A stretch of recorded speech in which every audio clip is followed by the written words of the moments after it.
you've been wondering about? Well, I've been having like a whole bunch of questions. Okay. About how many volunteers do you have, and how long do they volunteer here for? Like how long? Do they last 2 days or 2 years? We have a lot of volunteers. I think it's something close to 300 volunteers that are in our database. Wait. Okay, let her finish there, Laddie. So. He's got on his camera. What I really like about WO is I actually started out here as a volunteer, and we don't really have time requirements. So you just have to volunteer here once a year at one of our events. So we have some volunteers that help us 1 day a year, and they help us with one event every year. We have one volunteer that helps us every year with our Devador event. She's been doing it for a decade now. So we have volunteers like that who help with those. And then we also have volunteers that come in once a week, and they do work at our reception desk. They help us with office work. We also have volunteers that bring in food for our staff, because days like Thanksgiving and Christmas, they have to be here. So we try and make it kind of festive too. And we have volunteers that help with that. I'm going to turn on the light in here so it's a little bit brighter. That sounds good. I want a question for a question. Yeah. I'll ask for a question. Go ahead. Far away. Question. If I need help, if the government would help. Oh, if you wanted to volunteer 1 day a week, how would you go about it? Yeah. We have a volunteer orientation that happens once a month, so I can sign you up for that. Please. Yeah, I can, and I have your email, so I can use that. That's how we communicate with our volunteers. Yes, I have your card. Need more card. Do you need more? I think I got it. Jill has one. Yeah. You gave one to Jill too, remember? Was this when you got here, Laddie? Was that? Mm-hmm. Okay. Yeah, we gave that to her Yeah, earlier. yeah. So I can email you that, but we do volunteer orientation once a month, and then they kind of talk with you to figure out what a good volunteer job would be for you. My idea, advertise. Your idea is advertising, so you want to volunteer in the advertising department. Yeah. Whether to be, not to. What kind of advertising do you do? You do these videos and okay. I talk to people. I talk a lot of people. I talk to a lot of people. I could keep myself busy 40 hours a day on Laddie's videos alone. Laddie is quite active there. He's got over 300 videos on But it. just remember, Laddie, it takes a lot longer to put the videos on site than it does to record them. You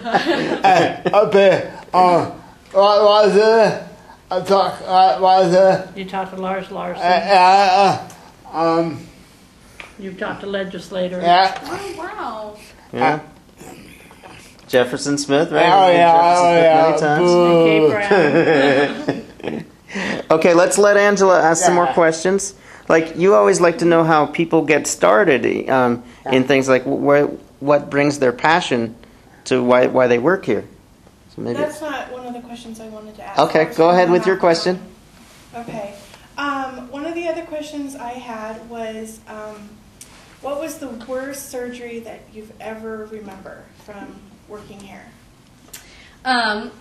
Since I'm in the development department, I'm not on the floor. I'm not on the veterinary floor to see a lot of the cases, but I have heard of many of the cases. And we actually had, pretty recently, we had a dog come in that had eaten Gorilla Glue, which is it's a glue that actually expands in a space to fill up an empty space. So he ate this, and it expanded in his stomach, and it hardened, and it made a kind of a mold of his stomach. So they had to go in surgically to take it out, and the dog survived. The dog was fine, but they actually recorded the surgery so you could see it, and it was like a mold of his stomach. And he did survive. It was an amazing case. Wow. We also had another dog come in that was attacked by a porcupine, and he had about 150 quills in him, and that took about 4 days that he was down in our ICU, but they were able to take all of the quills out, and he also survived. And he was an older dog, so they were nervous about him, but he did well. Wow. Yeah, but those are the kind of cases that people go to their day practice vet and maybe they don't have all the tools they need to treat that animal. So they say take them to Dove Lewis. We're able to treat them. Amazing. So the reason you record surgeries like that is so that other vets can learn and Yeah. Yeah, we actually just started a new program called On the Floor at Dove. Oh. And it's a website. And we actually put up videos, and you have to pay for a subscription, different veterinary practices. For veterinary practice, I believe it's $250. About what, please? For an individual, I can send you the link. There are some free videos up there that you can see. But we put on videos and little like how-tos so that if these kind of cases ever come into your day practice and you're in the middle of nowhere, you can know what to do. One more question. Sorry. Over today. I over people my group. Newspaper. Newspaper? Yeah. Oh, he writes for the newsletters at two of his groups. Yeah. Oh, okay. Okay. Okay. Oh, you want your permission to mention you or the volunteering or anything like that? It's okay. Why not? Okay. I want to come back to me. You don't want anyone to come back and sue you, but you want Yeah. to get permission. You know, what we could do is we could actually send you a little paragraph or something that talks about Dove Lewis and volunteer opportunities. All right. That'd be great. Yeah, we can do that. I'm an advocate guy. I'm an advocate You're guy. an advocating kind of guy, yeah. Yeah. We appreciate It's that. Angie's turn. So let's let Angela ask another question. Who makes the ideas for like Dove Lewis Dash and Dove Lewis washing cars type thing to come up with money? I mean, who makes these cute little things throughout the year? So we actually have a team here at Dove Lewis. We have our communications team, which does our events, and then we have the development team that I'm on that talks a lot with donors and gets the donors to the events. So we kind of work together to plan out these. And a lot of the events actually started with an individual, like a volunteer, just having the idea and starting the event on their own. And it started off small, and then it grew a lot, and it became one of our signature events. That's happened with quite a few of them. But usually it's our Dove Lewis staff. We get together and we talk about our events, see what works, and plan them out. But we have very creative people here. We're very lucky. Good. I got me in the everybody go. Want we go there? He was shocked when Todd asked him to come do this interview. Yeah, wow. I like all parts of You're ready to go when it comes to politics. You haven't thought about doing an interview. I do all parts of I do You do a lot of politics. Lars Larson's kind of like talking to pets, right? Different ways. We still have it on record. We might keep that one off the record.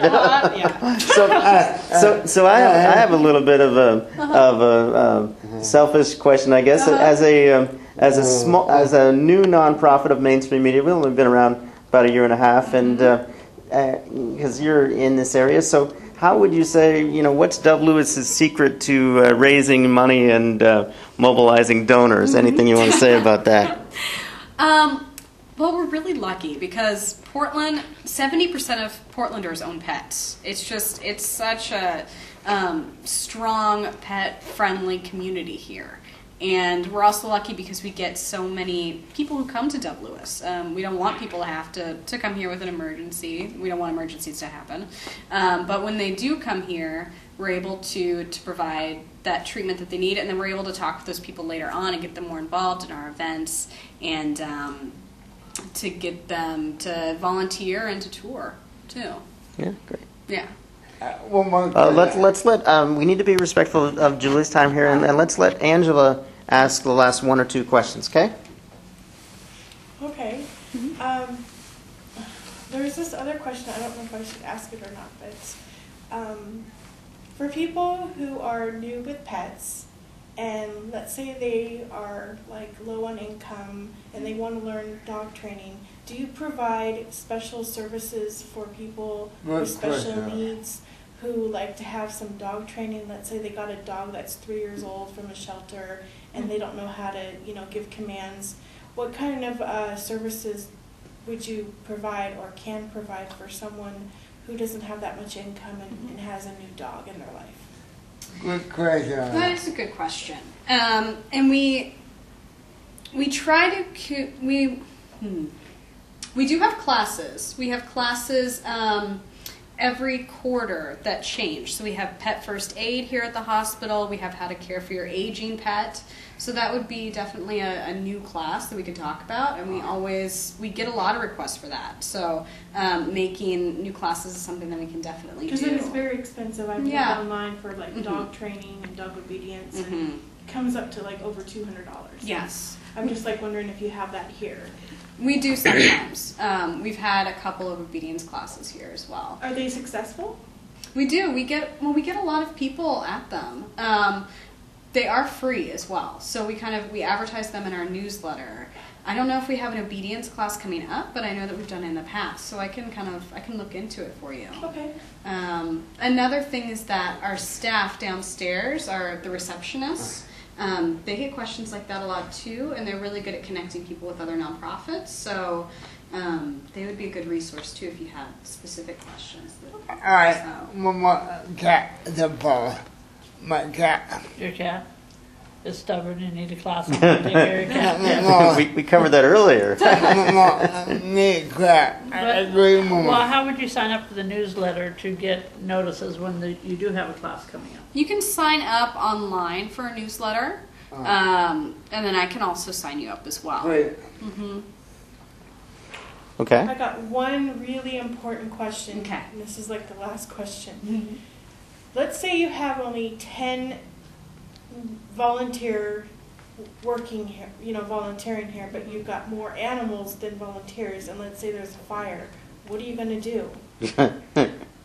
So our volunteers, they actually aren't on the floor. All of those people downstairs that you saw actually work for Dove Lewis. So they're staff. And because we are an emergency animal hospital, we're very well staffed for those very busy times. So we always have a full staff down there to handle emergencies. And we have had fire drills multiple times since I've been here that we actually take the animals outside. So making sure that we have enough staff to do that transport. If they're very ill, we actually have gurneys that we can use. If a fire ever, God forbid, ever happened, we could do that. So they do have a very good evacuation plan. And part of the thought behind Dove Lewis is that we are a place for emergencies. If there's ever a big emergency in Portland, we're equipped to handle that. So we have more space where we can put more pets here in the hospital if there ever is an earthquake or anything. Oh, yeah. We have talked with the police department, the fire department, so they know that we're open 24/7 if there is a large emergency. So we're kind of the place where they can take pets. One more question. My